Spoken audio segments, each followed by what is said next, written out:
elas representam o mesmo valor, só que com números diferentes. Elas têm a mesma quantidade. Vamos lá? Eu tenho 1/4 é igual a 2/8? Sim. Por quê? Ó, pensa com o professor o seguinte: se eu multiplicar essa fração, a parte de cima por 2 e a parte de baixo por 2. Quanto que é 1 vezes 2? 2. 4 vezes 2, 8. Eu fiz uma fração equivalente multiplicando as duas partes por 2. 1/4 igual a 3/12. Se eu multiplicar essa parte aqui por 3 e multiplicar a parte aqui de baixo, o denominador, por 3, nós vamos ter, então, 1 vezes 3, 3, 4 vezes 3, 12. Também é uma fração equivalente. 2/8 é equivalente a 3/12? Sim, também é uma fração equivalente, certo, galera? Recorte as tiras do material de apoio e organize as peças sobre a sua mesa de modo que formem 5 tiras inteiras. Em seguida, use essas tiras e uma régua para escrever no esquema abaixo as divisões representadas pelas peças que você organizou. Considere uma linha do esquema como um inteiro. Então vamos lá, galera. Primeira linha como um inteiro. Eu vou dividir então o nosso retângulo, nosso segundo retângulo, em duas partes. Eu vou dividir agora em 4 partes. Vou continuar a nossa divisão em 8 partes. E por último eu vou dividir em 16 partes. O que nós conseguimos analisar? Que uma parte de 2 equivale a 2 partes de 4, então são frações equivalentes. Eu sei também que uma parte de 4 é igual a 2 partes de 8, também são frações equivalentes. E uma parte de 8 é igual a 2 partes de 16, que também são frações equivalentes.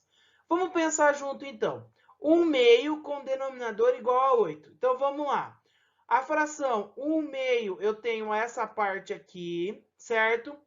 Denominador igual a 8. Para mim ser uma fração equivalente, eu tenho que ter a mesma quantidade. Ó. Observe que 1/2 ele vai até aqui. Isso quer dizer o quê? Com o nosso denominador igual a 8, 1/2 eu posso escrever ele como 4 partes de 8, que é 4/8. 6/8 com o numerador igual a 3. Então, vamos lá, vamos continuar aí nossa observação. Eu vou pintar, então, 6 partes de 8. Numerador igual a 3, isso quer dizer o quê? Quer dizer que o nosso parte pintada será 3. Então, eu vou pintar aqui, ó, 3 partes de 4.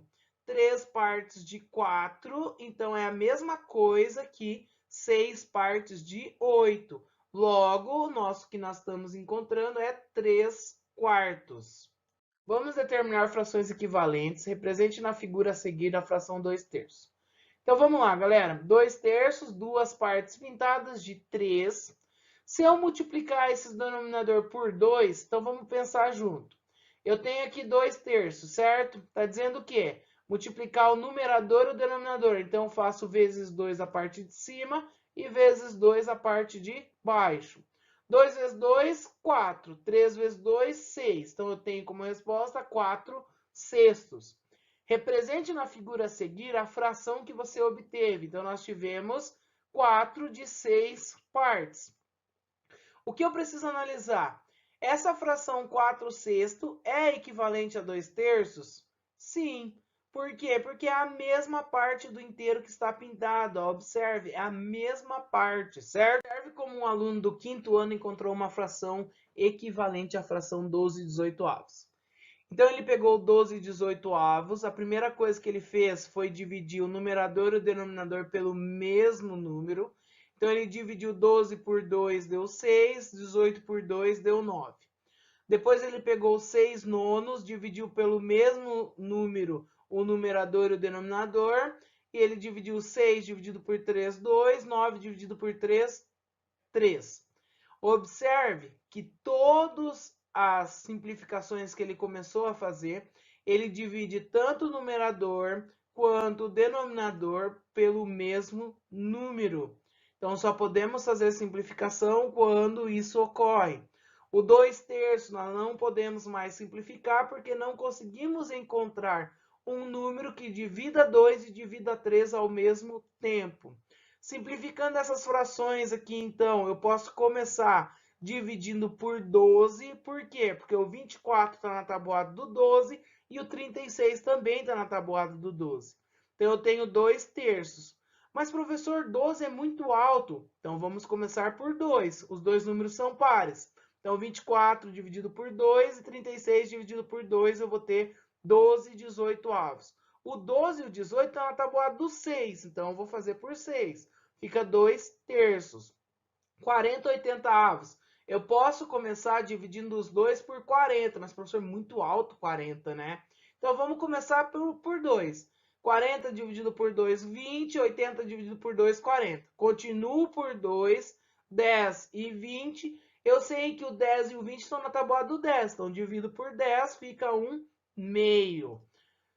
E isso é chamado, então, de fração irredutível. É a fração que nós não conseguimos mais simplificar. Comparações de frações, então, galera. Vitor e Manuela, eles conseguiram economizar a mesma quantia de moedas em seus cofrinhos e vão usar parte dessa quantia. Vitor vai comprar um brinquedo e Manuela um livro. Eu vou usar 2/5 da quantia que economizei. Eu vou usar 4/5 da quantia que economizei. Vamos lá fazer a análise? Então, o Vitor ele vai usar 2 partes de 5. Já a Manuela vai utilizar 4 partes de 5.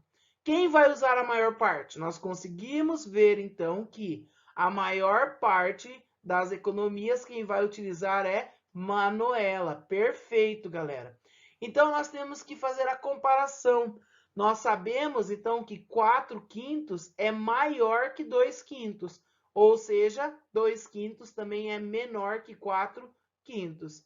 Então, quando nós fizemos a comparação de dois fatores, duas frações, que representam a mesma quantidade, ou seja, foi dividido em partes iguais, nós vamos sempre olhar para o nosso numerador.